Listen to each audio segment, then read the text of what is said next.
Candidat que je vais exposer et porter devant vous ne présage pas exactement, dans les détails du moins, de ce que sera la partie éducation du projet. Pour vous en fournir un exposé synthétique, puisque je crois avoir 10 minutes, je soulignerai d'abord que nos positionnements sont nourris de deux principaux constats. D'abord, celui d'une école qui est devenue profondément inégalitaire, constat qui du reste est, on peut le dire, unanimement partagé, et l'école est devenue de plus en plus inégalitaire à mesure que réforme après réforme se sont trouvés depuis une quarantaine d'années constamment revus à la baisse les contenus enseignés et le niveau d'exigence.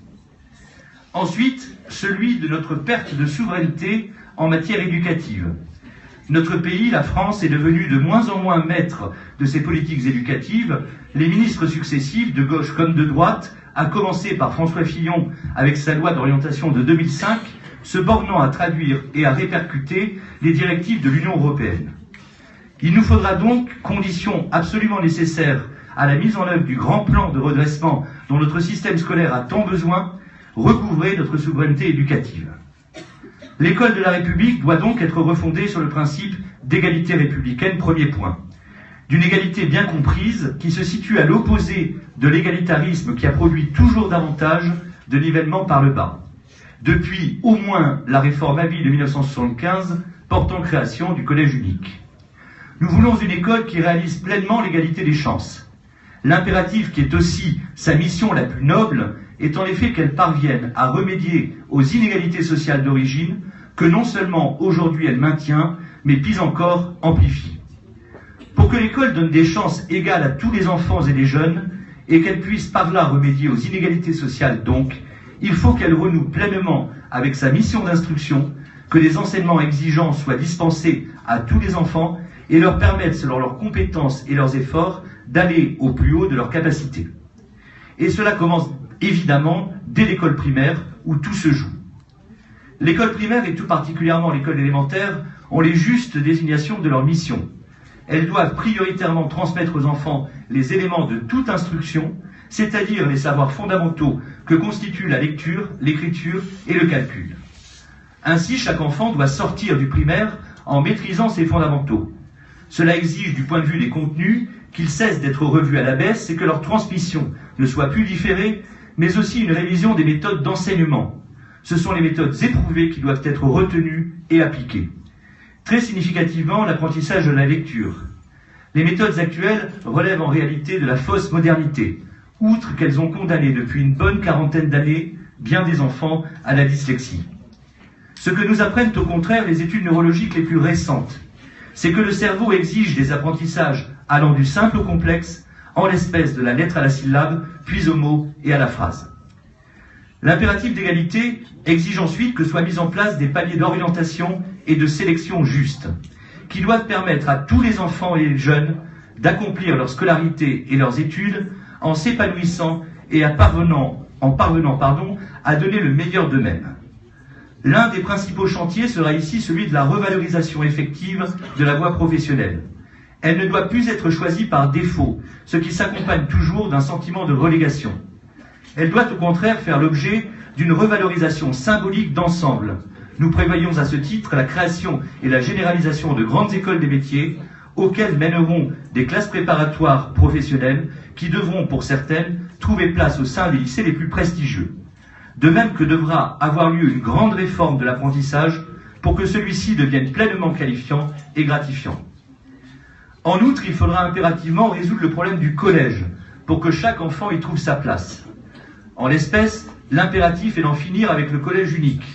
Il sera remplacé par un collège de détermination où sera introduit un palier d'orientation permettant notamment, articulé à la revalorisation effective de la voie professionnelle dont je viens de parler, l'entrée partielle en apprentissage dès 14 ans, un système d'alternance et de passerelle n'enfermant pour autant pas ces adolescents dans leur choix.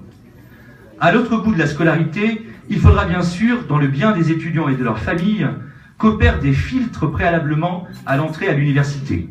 À l'exception de certaines filières par nature sélective, comme la médecine, le drame de l'université, c'est la massification. Battant en brèche toute sélection, on laisse s'engager dans de nombreuses filières pléthore d'étudiants en les condamnant à l'échec ou, ce qui revient au même, à décrocher des diplômes sans réelle valeur. Dans le bien des étudiants donc, qui doivent donc cesser d'être abusés quant aux débouchés réels des études qu'ils poursuivent, il s'agira d'instaurer au niveau des études supérieures aussi des paliers de sélection justes. Mais c'est surtout en amont que les choses là aussi se jouent. On préviendra nombre d'échecs dans l'enseignement supérieur lorsqu'on aura revu en profondeur le système d'orientation en permettant aux néo-bacheliers de choisir leur voie en pleine connaissance de cause et donc avec discernement. Et cela n'ira pas sans une véritable revalorisation du baccalauréat auquel il s'agira de redonner son sens et sa fonction. Mais pour que ces salutaires réformes soient simplement possibles, il faudra non seulement la volonté politique sans faille d'un chef d'État digne de ce nom, et pour notre part, nous ne doutons pas une seconde de notre candidate. Il faudra que l'État républicain retrouve la pleine maîtrise de ses politiques scolaires, car l'école n'est pas un service public parmi d'autres, mais un service organique de la République. Il faudra enfin que non seulement nos politiques scolaires, mais aussi les enseignements dispensés soient redéfinis dans un cadre national. Nous comptons tout d'abord, et par des mesures concrètes, refaire de l'école le creuset de l'assimilation républicaine, car enrayer la montée des communautarismes qui menacent la société de fragmentation est un enjeu national qu'il s'agit de relever dès les premières années de la scolarité. Et c'est tout particulièrement la fonction de l'instruction civique, qui est pourtant restée un vœu pieux des ministres successifs, lesquels ont tout juste été bons à mettre en place le CJS ou le MC pour en citer les deux plus récents avatars. Pourtant, un véritable enseignement civique n'a jamais été autant nécessaire qu'aujourd'hui. C'est pourquoi l'une de nos propositions est de remplacer le MC par un enseignement civique à part entière que nous projetons, le projet de loi est d'ores et déjà écrit, de nommer civisme et droit, et qui sera dispensé, comme il se doit pour un véritable enseignement, à tous les niveaux de la scolarité, par des professeurs spécifiquement recrutés. Nous prévoyons de créer un CAPES de droit, et dont le principal objectif sera de pleinement assimiler chaque enfant, chaque jeune à la nation. Du point de vue de cette exigence d'assimilation, il est nécessaire de s'aviser du rôle crucial de l'enseignement de l'histoire et de la géographie, et de réformer en profondeur cet enseignement pour qu'il agisse également dans le sens de l'assimilation à la nation de tous les enfants et de tous les jeunes. L'enseignement de l'histoire et de la géographie a pour fonction de permettre à l'élève de se situer dans le temps et dans l'espace, de lui rendre concrètes ses appartenances collectives et participe grandement à sa formation en tant que citoyen. Or, il n'y a de citoyenneté que dans le cadre de la nation. C'est pourquoi il est proprement inacceptable que des pans entiers de notre histoire nationale disparaissent des programmes d'histoire. Cela en dit long quant au degré de renoncement et de soumission de notre pays à l'égard d'instances supranationales non démocratiques. L'enseignement de l'histoire doit au contraire renouer avec le roman national, qui doit y occuper une place centrale. Car l'une des finalités de l'école est en effet de donner aux enfants de France des raisons d'être fiers de leur pays, et elle doit tout autant remplir, je le disais tout à l'heure, une fonction assimilatrice, ce qui exige que tous les jeunes Français puissent se reconnaître dans une histoire commune.